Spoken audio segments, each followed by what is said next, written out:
네, 저와 여러분이 같이 한 절씩 교독하신 이후에 마지막 절 함께 읽도록 하겠습니다.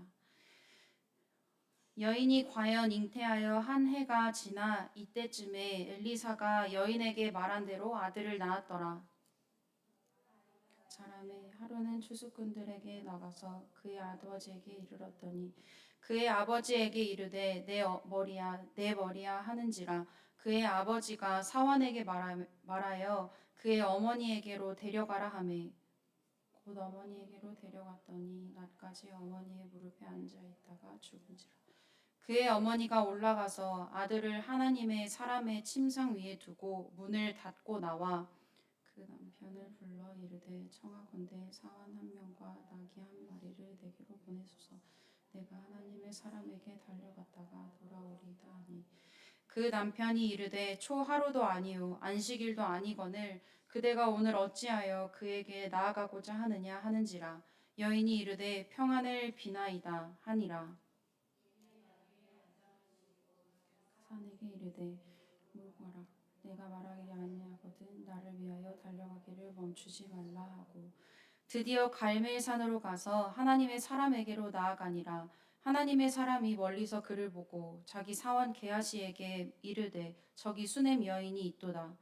너는 달려가서 그를 맞아 이르기를 너는 평안하냐 내 남편이 평안하냐 아이가 평안하냐 하라 하였더니 여인이 대답하되 평안하다 하고 산에 이르러 같이 읽겠습니다. 산에 이르러 하나님의 사람에게 나아가서 그 발을 아는지라.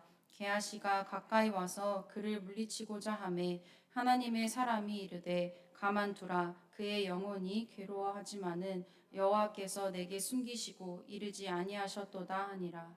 아멘. 네, 오늘 이 본문 말씀 가지고 우리가 기적의 원리에 대해서 말씀을 좀 나누고자 합니다. 우리가 이 시대를 살아가면서 죽은 사람을 살려냈다라는 얘기는 도저히 사람의 생각으로는 이해할 수 없는 일이잖아요.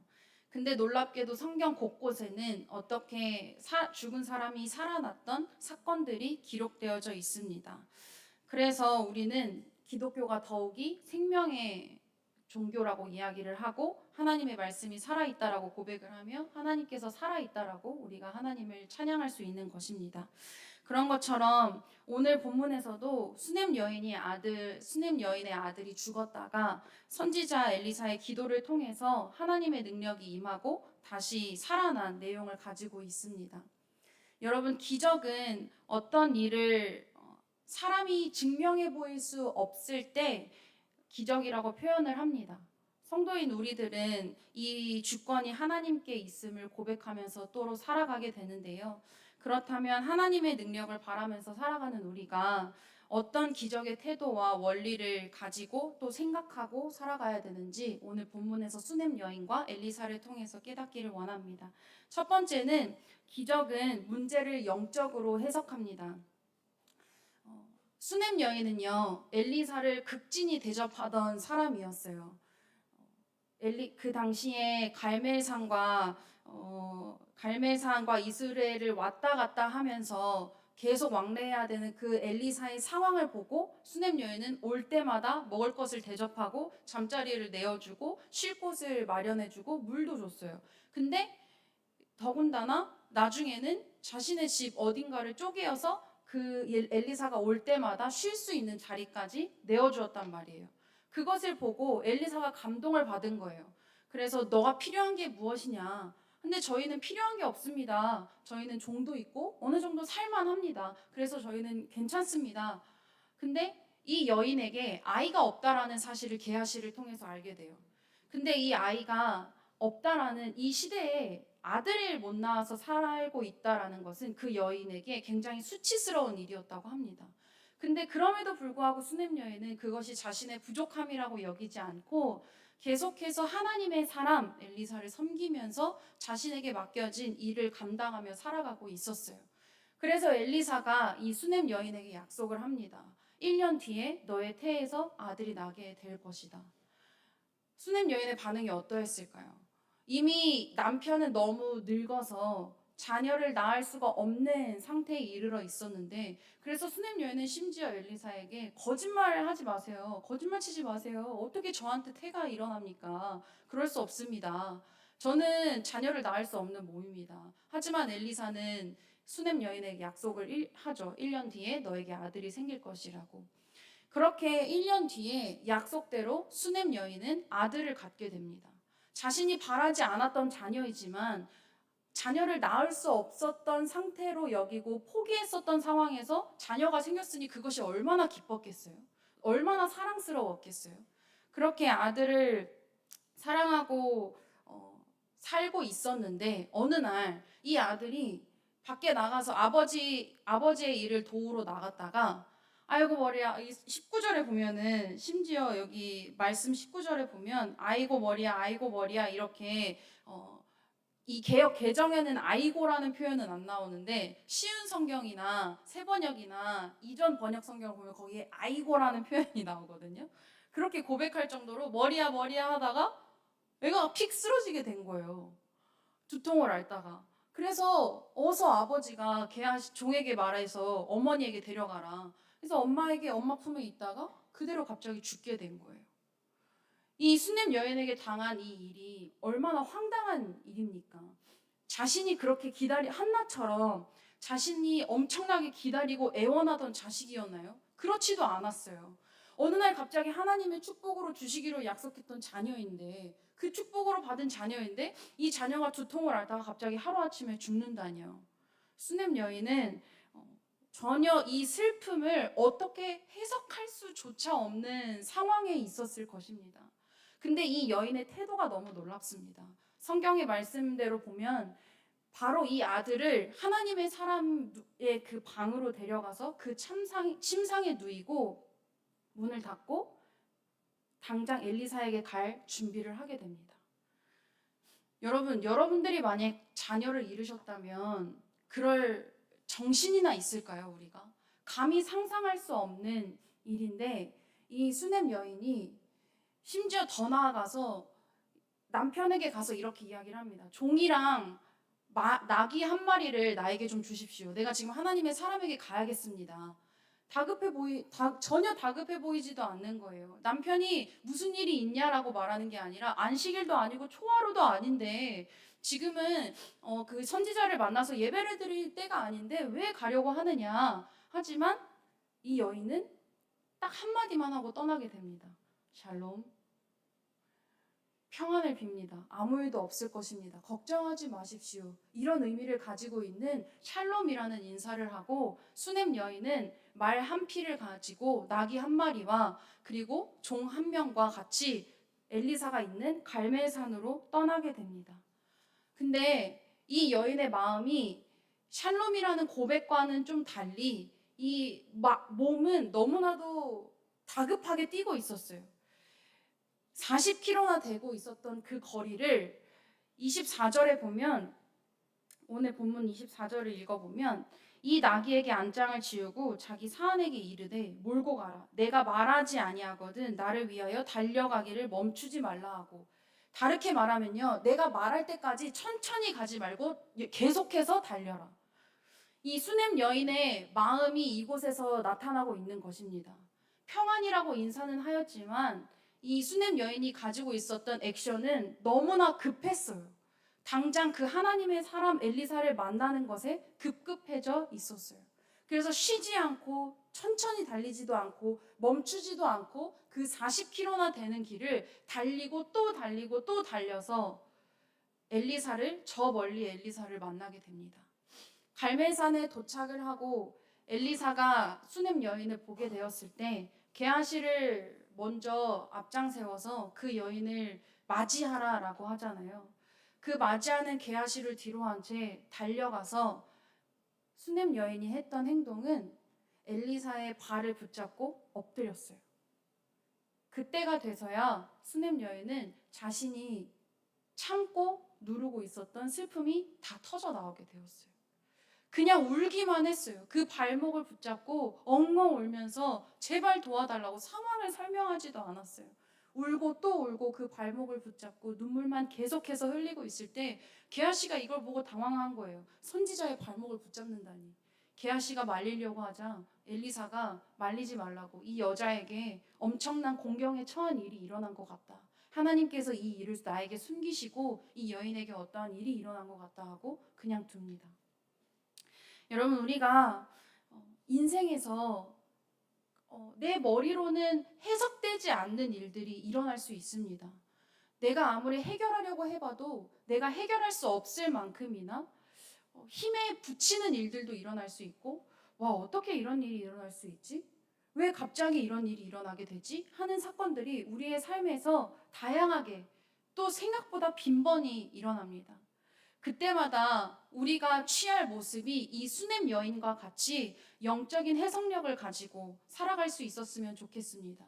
수넴 여인의 마음에 하나님이 평안을 주셨기 때문에 수넴 여인이 평안을 고백할 수 있었던 것이에요. 남편에게만 평안하다라고 고백한 것이 아니라 게하시가 와서 너의 남편은 잘 있느냐? 너의 아들은 잘 있느냐? 너는 잘 지내고 있었느냐라는 고백에도 이 수넴 여인은 샬롬이라고만 고백을 하게 됩니다. 자기 아들이 죽었어요. 저 멀리 먼 친척이 죽어도 우리의 마음이 착 가라앉잖아요. 근데 내 아들이 하루아침에 내 무릎에서 죽게 된 거예요. 아직도 저 침상에 누워져 있는 상태인 거예요. 근데 수넴 여인은 샬롬이라고 고백하게 되었어요. 그것은 감히 사람의 의지로 고백할 수 있는 것이 아닙니다. 수넴 여인은 하나님의 사람이 고칠 수 있다라는 소망을 가지고 있었어요. 하나님께서 축복으로 주셨던 자식이오니 하나님의 주권으로 이 자녀를 살리실 것이라는 믿음이 수넴 여인에게 있었습니다. 그래서 이 수넴 여인은 어떠한 상황이 자신의 상황보다도 하나님의 사람을 만나는 것이 중요했어요. 내 상황보다 하나님의 사람을 만나서 그 사람 앞에서 이 문제를 해결할 수 있는 도움을 요청한 것이 먼저였어요. 이건 무슨 태도를 의미하냐면 자신의 상황에 있어서 인간적으로 행동을 취하기보다 영적으로 그 행동을 취하고 영적인 태도를 취함으로 인하여서 자신의 문제를 영적으로 풀어갔던 수넴 여인의 태도가 이 말씀에 기록되어져 있는 것입니다. 여러분, 우리가 과학 시간이나 아이들 이렇게 과학대 체험하는 거 보면 저울추가 있으면 추를 하나씩 무게를 5kg짜리, 1kg짜리 놓으면서 그 추의 평행을 맞추잖아요. 여러분, 그런 것처럼 예를 들어 우리의 삶에서 큰 문제가 일어났어요. 근데 우리가 그것이 그대로 기울어진 상태로 두는 것이 아니라 우리는 영적인 것을 계속해서 그 영적인 추를 채워나가야 돼요. 그래서 내가 이 문제를 바라볼 때 내 시선으로 바라보는 것이 아니라 모든 주권이 하나님께 속해져 있음을 고백할 수 있으려면 내가 영적으로 해석할 수 있는 뭔가가 있어야 된다는 거예요. 아무것도 준비되어져 있지 않은데 바로 그것이 가능하지 않다라는 거예요. 여러분, 그것이 가능한 원리는 바로 기도의 힘에 있습니다. 내가 계속해서 하나님 앞에 기도할 때, 하나님께 대할 때, 하나님과의 관계에 그것을 유지할 때 우리는 우리의 문제 앞에서 하나님의 생각을 가지고 올 수 있는 거예요. 하나님이 나에게 왜 이런 일을 허락하셨을까? 하나님이 이 문제를 어떻게 해결하길 원하실까? 이러한 해석력을 가질 수 있는 우리의 열쇠는 바로 기도의 열쇠라는 것입니다. 수넴 여인이 자신의 문제를 가지고 그 문제를 영적인 사람에게 가지고 갔었던 그 태도처럼 우리도 우리의 삶의 문제를 하나님 앞에서, 하나님 편에서, 하나님적으로 해석하며 또 기다리며 인내하며 그 속에서 평안을 말하며 살아갈 수 있었으면 좋겠습니다. 두 번째는 기적은 기도하는 사람의 몫입니다.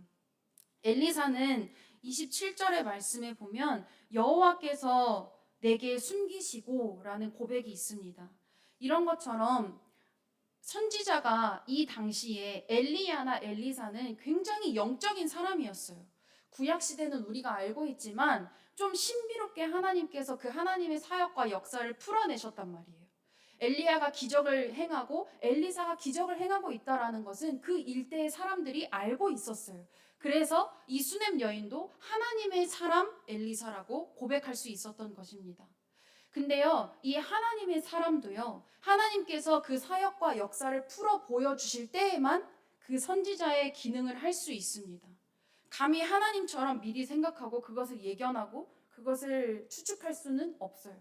하나님께서 그 사람을 통해서 그 일을 보여주실 때에만 선지자의 일을 감당할 수 있고 하나님의 사람으로서 그 일을 행할 수 있는 것입니다. 성도도 마찬가지입니다. 오늘날의 성도도 하나님의 그러한 사역을 대변하는 사람들이 될 수 있어야 됩니다. 네, 우리에게는 엘리사와 엘리야와 같이 갑자기 기적을 행한다고 해서 우리의 힘으로써 죽은 사람이 우리가 손댄다고 해서 죽은 사람이 다시 살아나게 되는 일은 이 시대 속에서는 찾기가 어렵겠죠. 그렇다면 기적이 없는 것일까요? 그것이 아니라 그 시대에는 그러한 기적이 필요했다면 오늘날에는 하나님이 우리에게 주신 예수님께서 주신 권능이 있잖아요. 하나님께서 주신 우리에게 특권이 있잖아요. 그 특권을 사용하며 살아가는 것이 이 시대에 보일 수 있는 기적이라는 것입니다. 그 특권이 바로 기도의 특권입니다. 엘리사는요, 자신이 하나님께서 나에게 숨기셨다. 그렇지만 하나님이 또 수넴 여인을 통해서 이 사실을 알게 된 이후에 게하시를 먼저 보내고 그 다음에 엘리사가 뒤따라가서 그 아이를 발견하게 됩니다. 여러분, 우리가 의학 드라마를 봐도 그렇고 우리가 머리로 생각해 봤을 때 의사가 위급한 상황의 환자를 구급차로 이송한 환자를 맞이했어요. 그러면 다급하게 달려나가서 이 사람의 멘탈을 체크하고 이제 눈을 들어가지고 이렇게 동공도 체크하고 이제 맥박도 체크하고 이렇게 다급하게 막 체크를 한 다음에 CT랑 MRI 찍어봐 이렇게 해가지고 또 빨리빨리 어떻게 대처해야 되는지 응급실에서 모든 처리가 이루어지잖아요. 이게 바로 의사가 가지고 있는 어떻게 보면 본능적인 행동이에요. 사람을 살리기 위한 직업 정신인 것이죠. 그럼 우리 영적인 사람들에게, 우리 믿음의 사람들에게, 그리고 또 이 선지자였던 엘리사에게 이 직업 정신이라고 표현하기는 좀 그렇지만 직분 정신이라고 해야 될까요? 우리가 해야 되는, 본능적으로 일어나야 되는 태도는 무엇이었을까요? 바로 기도였습니다. 엘리사는요, 그 아들을 하나님의 사람을 놓고 있는 그 방에 들어가서 그 아들을 보자마자 문을 닫고 단 둘이 있는 그 자리에서 바로 무릎을 꿇고 하나님 앞에 기도했습니다. 뭐라고 기도했겠어요? 하나님, 이 생명을 살려주십시오. 하나님, 하나님의 이 사람을 통하여서 하나님의 능력을 나타내 주십시오. 이렇게 기도하지 않았겠습니까? 하나님께서 다시 생명을 불어넣어 주셔서 주님께서 주신 이 축복의 자녀가 다시 일어나게 해주십시오. 다시 숨을 쉬게 해주십시오. 얼마나 간절히 기도했겠습니까? 엘리사도 이 아들을 붙들고 간절히 하나님 앞에 무릎을 꿇고 기도한 것입니다. 이 모든 것이 엘리사가 해야지만 가능한 것이 아니라 하나님이 하셔야지만 가능하다라는 고백을 엘리사가 했습니다. 그리고 우리가 또 되게 신비로운 액션을 취하게 되잖아요. 그 아이를 눕혀놓고 그 아이의 팔을 벌리고 똑같이 그 아이와 입을 맞추고 이마를 대고 엎드리고 손을 맞추고 이렇게 점점점 같이 누워있을 때 아이에게 점점 숨결이 차오르는 그 기적을 경험하게 되는 것이 오늘 본문 말씀의 사건입니다. 여러분, 이 기적의 원리가 어디에 있을까요? 저는 기도에 있다라고 생각합니다. 우리가 하나님을 언제 만날 수 있을까요? 우리가 기도할 때 하나님을 만날 수 있습니다. 우리가 어떻게 하나님의 능력을 소유한 것을 확신하며 살아갈 수 있을까요?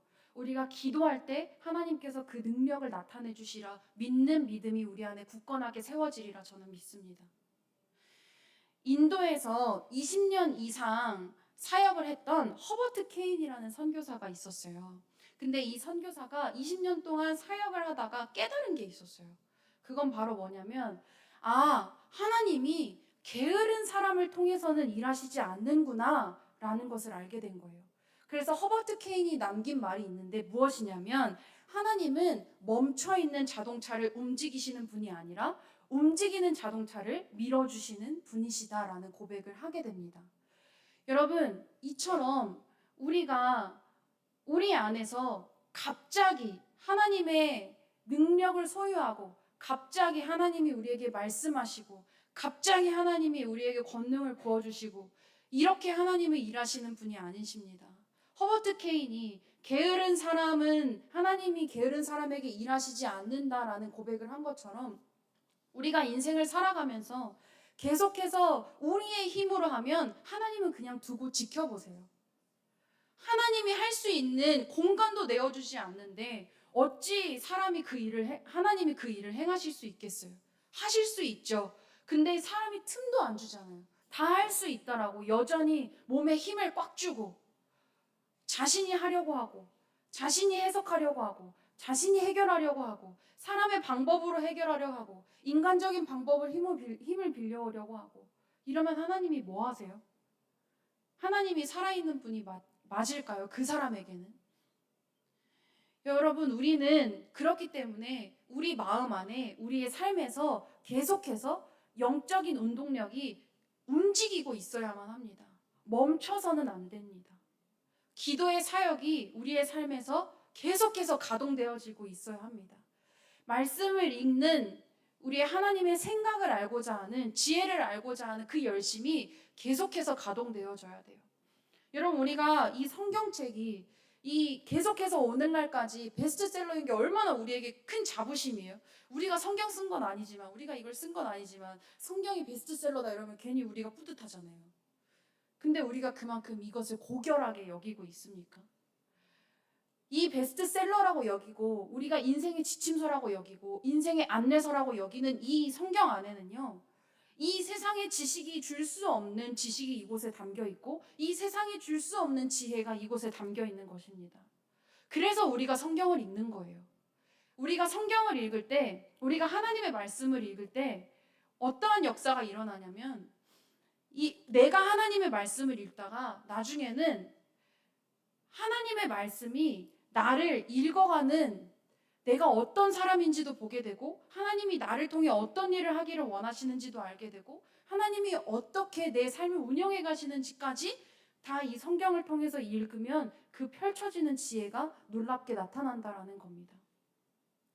중국에 우리가 가장 중국의 역사 속에서 위대한 선교사를 한 명을 꼽으라고 한다면 바로 허드슨 테일러를 꼽을 수가 있습니다. 이 허드슨 테일러가 엄청나게 기도하던 사람이었거든요. 근데 이 허드슨 테일러가 사역하는 것에 유심히 지켜보니까 이 선교사에게 사역의 중심에서는 세 가지의 가장 중요한 정신이 있었다라는 것입니다. 그 첫 번째가 뭐였냐면 바로 통찰력이었어요. 허드슨 테일러의 이 선교사 열전 전기에 보면은 중국의 동해에 해가 뜰 때는 허드슨 테일러가 기도하는 시간이다 라는 말이 기록되어져 있을 만큼이나 이 허드슨 테일러가 기도하는 사람이었습니다. 기도를 통해서 하나님 앞에 늘 무릎을 꿇고 중국을 품고 기도했던 사람이었어요. 그런 허드슨 테일러에게 하나님께서는 중국을 통해 어떻게 사역해야 되는지 일하여야 하는지 하나님께서 그에게 통찰력을 부어주시고 그리고 또 지혜를 허락하여 주신 것입니다. 두 번째로 허드슨 테일러의 정신에는 설득력이 있다라는 겁니다. 허드슨 테일러는 영국과 미국을 오가면서 많은 사람들에게 설득하는 언변이 좋았다고 해요. 하나님 앞에 헌신해야 되는 이유, 왜 중국을 위해서 일해야 되는지 이 미국과 영국을 다니면서 사람들을 불러 모으는 그 설득력이 좋았는데 어느 정도로 좋았냐면 1,000명이 넘는 사람들을 미국과 영국에서 중국으로 사역할 수 있도록 불러내는 일에 동원했다라는 거예요. 여러분, 저도 이 중국에서 홍콩에서 선교 사역을 하고 있지만 한 명의 사람을 정말 하나님의 일을 하는 것에 헌신케 하는 건 너무 어려운 일이거든요. 동역을 요청하고 하나님의 일에 같이 함께 손발을 합치자라고 그리고 또 동역해달라고 요청한다고 한들 그 사람들이 거기에 다 오케이를 해주지는 않아요. 똑같이 믿는 사람이어도. 근데 이 허드슨 테일러는 1,000명이 넘는 사람을 불러 모았다라는 거예요. 너무 놀랍지 않습니까? 그 설득력을 가지고 있었던 허드슨 테일러. 마지막으로 세 번째가 행정력이었어요. 이 허드슨 테일러의 설득력과 통찰력으로 사역을 이뤄와서 우리 중국의 놀라운 복음의 역사가 이루어지게 됐는데, 지금까지도 그 정신을 가지고 있는 단체가 바로 OMF입니다. 우리가 이렇게 기도의 사람 한 사람을 통하여서 하나님은요 놀라운 일을 일으키실 수 있는 분이십니다. 엘리사는 수넴 여인의 죽은 그 아들을 살리기 위해서 문을 닫고 가장 먼저 한 것이 기도였습니다. 여러분들의 삶에서는 어떤 해석하기 어려운 일들이 일어나고 있나요? 평안의 때를 보내고 있지만 때로는 마음이 전혀 평안하지 않은데 입술로 평안을 고백하고 있는 시기를, 그 시절을 보내고 계시진 않으신가요? 내 인생에 또는 내 주변의 내 이웃의 인생에 감히 우리의 머리로는 해석할 수 없는 어려운 일들이 일어났을 때 우리가 정말 이 수넴 여인의 영적인 태도처럼 인간적인 감정을 삼킬 수 있는 그 능력을 하나님이 주시길, 하나님 앞에 기도하며 준비할 수 있는 삶이 되기를 축복합니다. 우리가 하나님 앞에 믿음의 태도를 가질 수 있도록 여러분들의 삶과 마음과 여러분들의 생각과 행동 속에 계속해서 영적인 원리와 그리고 영적인 행동력이 이루어질 수 있도록 열심을 다하십시오. 그리고 엘리사가 가장 먼저 했던 것이 기도였던 것처럼 이 엘리사가 당시에 하나님과 독대하여 하나님을 만나서 하나님이 그에게 은혜를 베풀어 주셔서 놀라운 기적을 다 이루고 살아갔지만 그 엘리사 선지자의 삶의 중심에는 하나님과 함께하는 그 만남이 있었습니다. 그 만남이 무엇이었겠습니까? 기도이지 않았겠습니까?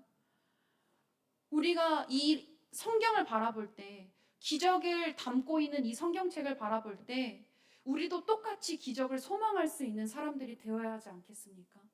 그러려면 하나님이 우리에게 주신 특권을 사용해야 합니다. 하나님이 우리에게 말씀하고 계시는 이 영적인 원리를 사용할 수 있어야 됩니다. 바로 그것이 곧 기적의 원리가 될 수 있는 것입니다. 믿음은 우리 마음에 있죠. 우리의 고백에 있죠. 근데 믿음은 내가 움직이고 내가 행동력을 가질 때 그 믿음의 실제가 일어납니다. 믿음은 확신에 차고 이미 사실화되어져 있는 것에는 믿음이 필요 없습니다. 아무것도 보이지 않는 상황, 두려운 상황, 망설여지는 상황, 겁나는 상황, 절망적인 상황, 이 상황에서 믿음의 실제가 나타날 수 있는 찬스입니다. 세상은 해석할 수 없는 역설적 방법이에요. 여러분, 기적을 소망하세요? 기적을 소망하십니까? 저희 선교단체는 가지고 있는 슬로건이 하나 있는데, 기적은 기도하는 사람의 몫이고 믿음은 그 기적을 담는 그릇이다 라는 말이 있습니다. 여러분, 저는 이 말이 참 좋습니다. 기적은 사람이 감히 해석할 수 없는 일을 바로 기적이라고 말해서 우리는 때로 우리의 삶의 기적을 너무 멀리 두고 살아갈 때가 많습니다. 그런데 하나님은 오늘날에도 하나님의 방법으로, 이 시대에 가장 적합한 방법으로 우리에게 기적을 베풀어 주시는 분이십니다. 우리가 그 사역에 동참하기 위해서는 우리의 말도 안 되는 상황 속에 믿음의 실제가 될 수 있는, 믿음의 그 힘을 사용할 수 있는 저희들이 될 수 있었으면 좋겠습니다. 두려운 상황에 믿음을 사용하십시오. 망설여지는 상황에 믿음을 걸어보십시오. 하나님이 하실 수 있다라는 고백, 선포. 하나님이 방법을 찾아주실 거야. 하나님이 이 일도 하나님의 주권 안에 있는 거야. 이게 다 믿음의 고백이잖아요. 여러분, 우리가 그래서 여기에 계신 모든 성도님들의 삶이, 그리고 여러분들의 삶을 통해서 여러분들의 주변에 있는 삶이, 저 사람을 통해 정말 기적이 있구나, 진짜 예수 그리스도가 살아있구나, 이것을 볼 수 있었으면 좋겠어요. 그렇기 위해서 하나님이 우리에게 주신 열쇠를 사용하며 살아가는 모든 성도님들의 삶이 되기를 축복합니다. 아멘. 우리가 같이 이 시간 함께 기도했으면 좋겠습니다.